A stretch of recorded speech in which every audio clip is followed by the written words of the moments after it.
Que a pandemia do novo coronavírus e o 5G têm em comum? Pode ser que pensemos a China, mas essa percepção imediata é bastante limitadora para se compreender os processos que os fazem terem convergências entre si. Em 2015, Bill Gates, o fundador da gigante companhia de tecnologia da informação Microsoft, dizia ter um presságio sobre o futuro da humanidade, que o próximo evento que iria matar milhões de pessoas no planeta não seria por razões de conflito militar, mas alguma doença infecto-contagiosa com alto poder de propagação. Presságio que se confirmou em curto espaço de tempo com SARS-CoV-2, ou simplesmente o novo coronavírus.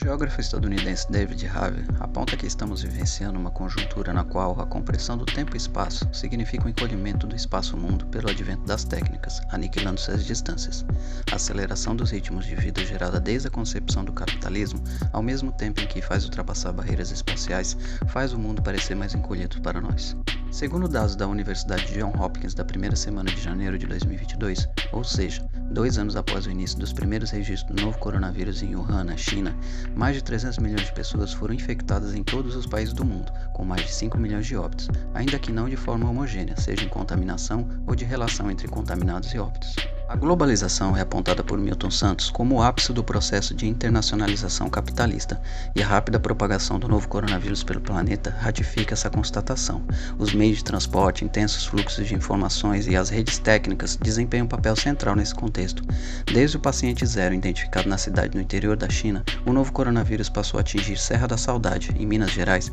segundo o IBGE, a menor cidade brasileira com menos de 800 habitantes. Cidades que estão à distância de quase 18 mil quilômetros uma da outra, com língua, cultura e cotidiano totalmente diferentes, mas mesmo assim enfrentando problemas semelhantes. Comparando com o contágio por coronavírus na China em 2002 e 2003, a síndrome respiratória aguda SARS-CoV causou 774 mortes, mas naquele momento a China ainda não se apresentava como uma potência econômica e financeira de âmbito mundial, restringindo a propagação da contaminação para sua zona de influência à época, na região do Sudeste Asiático. Passados quase 20 anos, as circunstâncias são totalmente distintas, reverberando em uma contaminação em larga escala, uma pandemia, em função do know-how geopolítico e econômico chinês no cenário global. O gigante asiático, que é o país mais populoso do planeta, com quase 1 bilhão e 400 milhões de habitantes e a segunda maior potência econômica, atrás apenas dos Estados Unidos, vem expandindo de modo contínuo seus investimentos financeiros na região e em outros continentes nas últimas décadas, sendo seu mais recente e ambicioso plano de infraestrutura denominado Nova Rota da Seda, ou One Belt, One Road, em português, um cinturão, uma rota. É necessário que antes entendamos o que foi e qual a importância da original Rota da Seda, que apesar de não ser a primeira rota comercial entre continentes, foi uma das mais importantes há mais de 2000 anos, carregando todo um simbolismo histórico, pois além do comércio de tecidos, de seda e outros produtos, o objetivo era estabelecer uma rede multicultural entre países. Ela foi criada para interligar o Oriente ao Ocidente, mais precisamente a Ásia e a Europa, com o transporte de produtos em caravanas e embarcações, sendo um momento na história em que a China era o grande centro da economia da Eurásia.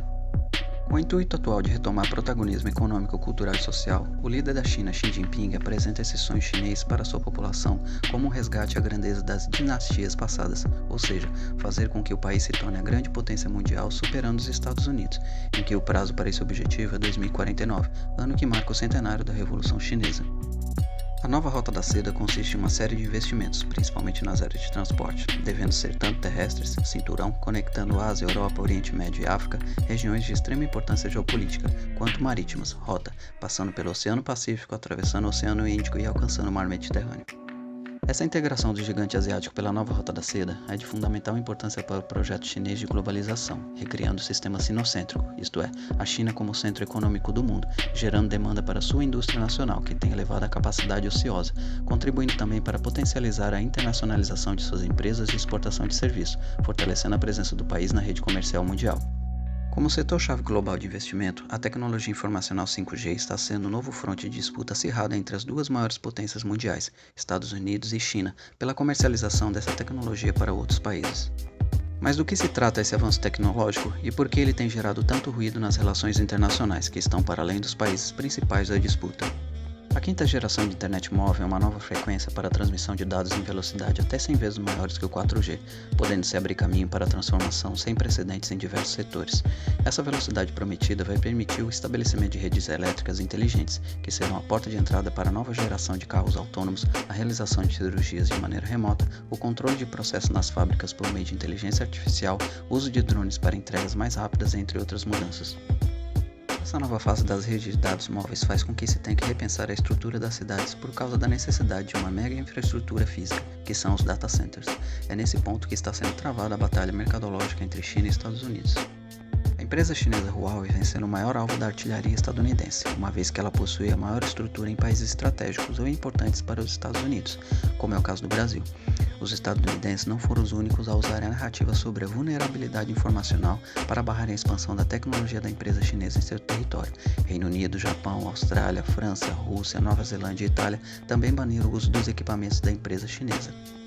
As últimas investidas nesse sentido partiram do Comitê do Parlamento Britânico, ao publicar um relatório informando que identificaram evidências claras de conspiração entre a empresa e o Partido Comunista Chinês. Em resposta, a empresa pontuou que o relatório que está sendo usado de base proporciona muito mais opiniões de seus investigadores do que evidências. Deve-se destacar que o mundo segue para uma dependência total da tecnologia da informação, e essa vulnerabilidade a espionagens pode partir de qualquer parte. O que se coloca ao trazer a China para o centro dessa desconfiança é a forma de ofensiva que os governos do Ocidente fazem contra o gigante asiático. Os Estados Unidos, inclusive, oferecem financiamento para os países que estiverem dispostos a substituir os equipamentos chineses, com o Banco Americano de Desenvolvimento dispondo de 60 bilhões de dólares para essa finalidade. Disputa como essa nas relações internacionais é reveladora das inserções, interações, trocas e fluxo entre diferentes partes do mundo, cada vez mais evidentes e intensas, seja no campo informacional ou mesmo sanitário.